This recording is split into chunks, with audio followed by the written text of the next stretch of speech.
So we got some really cool stuff to show you today. Um, Today we're going to talk about some macro stuff that's kind of guiding the market, and where the fools are investing their money and where the smart people are investing their money. So overall today we take a look and we see the market started off basically going down. We'll take a look here. And it's probably everybody fearing, and we'll talk about kind of where they were fearing. And then it kind of, as usual, toward the end of the day, it always kind of goes toward, for the most part, 99% of the time, it always goes toward kind of closer to a break-even point. So one of the things that we looked at today is some big macro things that were heading in the market today. Number one, this was the big one. We have an antibody trial pause due to potential safety concern. And this was basically following up a vaccine trial yesterday where one of, and they never tell you the whole story, but one of the participants, they said, got a significant illness. So I don't really know what that is. I can only guess. And guess what? I'm in the business of guessing because I can do that. I'm guessing that it's probably cancer. It's probably not the flu. It's probably not the cold. I mean, it's a coronavirus vaccine. I'm sure they didn't get a cold. It's probably something they said significant. So we'll see. Could be something where it was like, severe pneumonia or whatever, because it's a vaccine, and maybe they put a live virus as opposed to dead virus. Who knows? But anyway, today, Eli Lilly paused their trial due to a potential safety concern. And potential safety concern is about the vaguest thing they can say.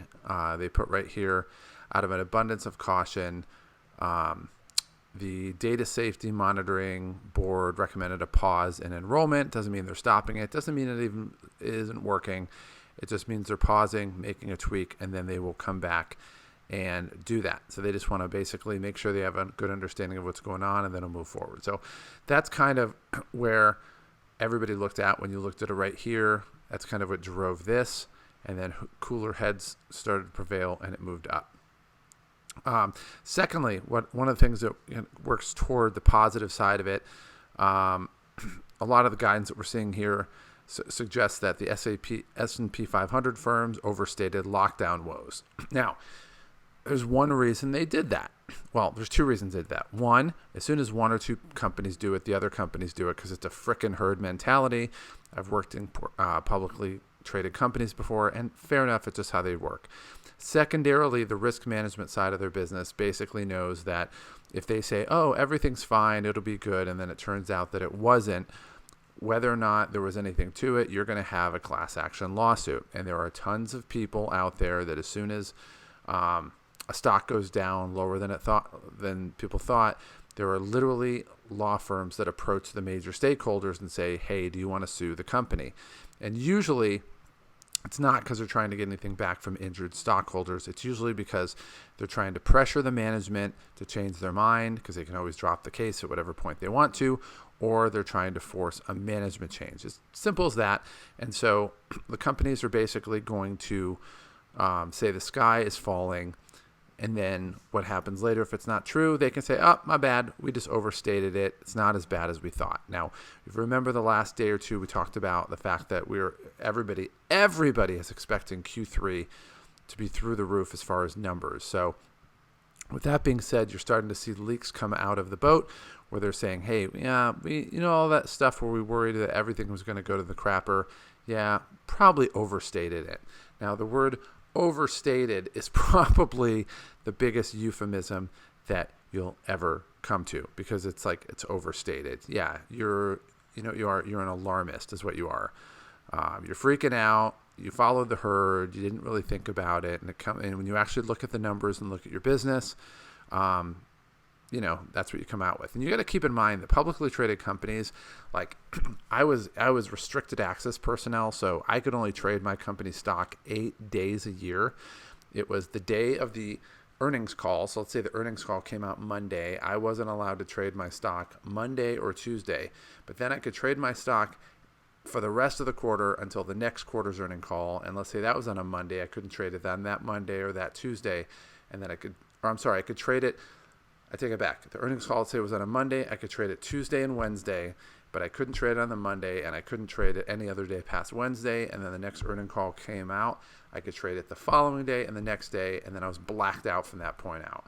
And I can tell you, these companies do not want to tell you anything. I mean, I was restricted access personnel. They thought I had all this potential insider knowledge, and to some degree I did. But if you literally pulled me aside and had a beer or two, and I had my guard down, and I said, hey, is there anything that you know about this company that makes me want to trade this stock to make a lot of money, either in just trading going along or shorting the stock, whatever it is? I'd say, no, not really. And I could tell you this, even when there is something, unless they absolutely have to do something, unless they absolutely have to disclose it, they never do. So when they're sitting here saying that they overstated lockdown woes, it's because it's a herd mentality, and they're just trying to avoid stockholder class action lawsuits, the little ambulance chaser lawsuits. So with that being said, the guidance they're giving is saying, hey, things are going in the right direction. What that's really saying to you is you need to get your stocks in now before their earnings call happened. The earning calls happen, if I can say that correctly. So on top of that, let's see. So going forward, one of the things that we'll look at, again, kind of came up here, kind of moved toward, kind of a break-even point for the day. And one of the other things we read here is that Wall Street dips on the vaccine delay. We covered that yesterday, and fading stimulus optimism. That's the other thing we didn't really talk about. Is the question is there going to be a stimulus bill? The Democrats basically want to bail out all the states, and the states want to bail out all the unions, and it's basically pensions. So, for example, Illinois is a big part of it. Their pension system is in the crapper, and dude, it's fake money flying around there. And the Democrats want to bail out, for example, Illinois. Illinois is going to use that money to basically put into the union's pensions. And the Republicans don't want to do that. Well, finally, Trump came and they said they wanted, I think the lowest they would go was like 2.2 billion or trillion, not billion, trillion. And then Trump finally talked them up, and they said, look, we'll go up 1.8 billion. But the crazy thing is the Republican leadership in the Senate goes, whoa, 1.8 trillion. I don't want to do that. That's too much. So the question is, what's going to happen with this? If it doesn't get passed before the election, you're going to have a whole bunch of lame duck people who have no incentive to do it. So, for example, let's say the president wins. You're not going to really have political pressure on the Senate or the House to put something in, especially if you have members of the House or Senate who lost their election. They're going to have no reason to do that. Now, let's say, for example, Biden wins. What you're going to have happen is, why would Trump have any, and I'm not saying he will or he won't, but, I always look at humanity skeptically. Why would a president ever have any reason, whoever the president is, to urgently pass a stimulus bill when he knows he has, a little over 2 months left in office? It means he won't. And if he does, he's going to be super picky, and he doesn't really feel pressure to do it. So unless they get that done in the next few weeks, it's not going to happen. So really what we see here is a mix of the vaccines, a little bit follow-up from the vaccine trial delay, which we talked about there. And then we have the antibody trial got paused, and there's kind of a negative overtone when it comes to stimulus. But I think what you're seeing here is a little bit of optimism. People are starting to buy. They're listening to people like me on this podcast, and they're saying, man, we're hitting a low here. We need to buy, and that's going to raise the price of the stocks. So with that being said, let's look at our portfolio. As far as things go, generally more red than green, which is fine. That just prevents buying opportunities. We're going to talk about that in a little bit. As far as winners, Caesars did pretty well today, 3%. There were a couple others, I forget what went up. Signet keeps going up. That went up 3% today. We'll talk about that in a second. Yuko's our oil ETF, and that went up today. So that always buoys us because we have a nice chunk in there. So we look at overall, we're sitting here at 104% gain, so we're still more than double where we're at. We really haven't moved that much at all. Yuko's almost at its break-even point. We have a sell order when it hits 32, and it will hit 32. We're going to free up about, what did we say here? We're going to free up about $4,000 just to reinvest in some other things. With that being said, leader in the clubhouse is still Signet. That's more than tripled. It's on its way to being quadrupled its return. Caesars Entertainment's tripled. Crestwood Equities an oil stock, that's basically tripled. Redwood Trust is a REIT, that's basically tripled. And pretty much all our stocks are going the right direction. Now, the other thing that we looked at is we put a limit order in for PBF, which is an oil stock. It was sitting, I think, at 617 or 621. I basically bought it at 6, bought another 150 shares. We're now at 300 shares. Average price went down from like 9 something to, I think it was 950 to 775. So overall, it's still in the red, but the minute this goes up, let's say this goes up to 950, which is where it was before, you're going to see a massive return on the investment as things go up. So what we did is we lowered our cost basis by a good $1.75 per stock. So that was a beautiful, beautiful thing. Some losers today that we looked at, and I don't say losers, but they went down, is Cinemark went down 8.5%. That's why I highlight it here. That's the movie theater website. And I was actually on the Fandango app, and I think they had all of like 1 or 2 movies in there. So I think that's part of what's leading that. Just there's not a lot of choices. And it wasn't necessarily a Cinemark movie, but kind of what's leading to that. Then we go to Service Corporation, which is kind of an entertainment and travel company. And is that this far down? Yeah, there it is. It went down 5% today. So we're going to look at that as well on our upside. And then Norwegian Cruise Lines, they went, see if they're still down here. Yeah, they went down 9% today. So I highlighted these just as a yellow, just a reminder to myself to look at that. And then we basically took all our candidates, updated all the prices, and then sorted it by upside. So basically the difference between the price on February 20th, which is the day that everything went down, and the price today. GNC's in bankruptcy right now. It was a flyer stock. I don't care.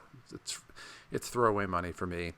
Yuko was the one with the biggest upside, and we've heavily invested that on the downside. So that's actually good for us. As the stock goes up, we're just going to make extraordinary amounts of money. From there, we have a couple stocks, IVR and ICAGI. We just bought some more ICAGI the other day. So that, it's a 6.1 to ratio. We're doing pretty good. IVR, we already have a pretty decent chunk in that already right now. We already have $5,000 that we invest in that, so no reason to add to that anymore. XAN, might buy some more of that. We'll take a look. That went up recently. And then PBF we bought some more of today because that was a 5-to-1. I can't turn away that kind of stuff. So with that being said, Cinemark's popping up. They're at 4.15. They have a 50% buy rating. Definitely worth considering. I will definitely continue to consider that. Texas Hospitality we sold recently. I may take another look and buy that, but for right now, we're not going to do that. Helix Oil, 78% buy rating. That's one we might consider as well. Dave & Buster's, 42% buy rating. It's moving up. And then we have RDI, which is Reading. That's a movie theater chain.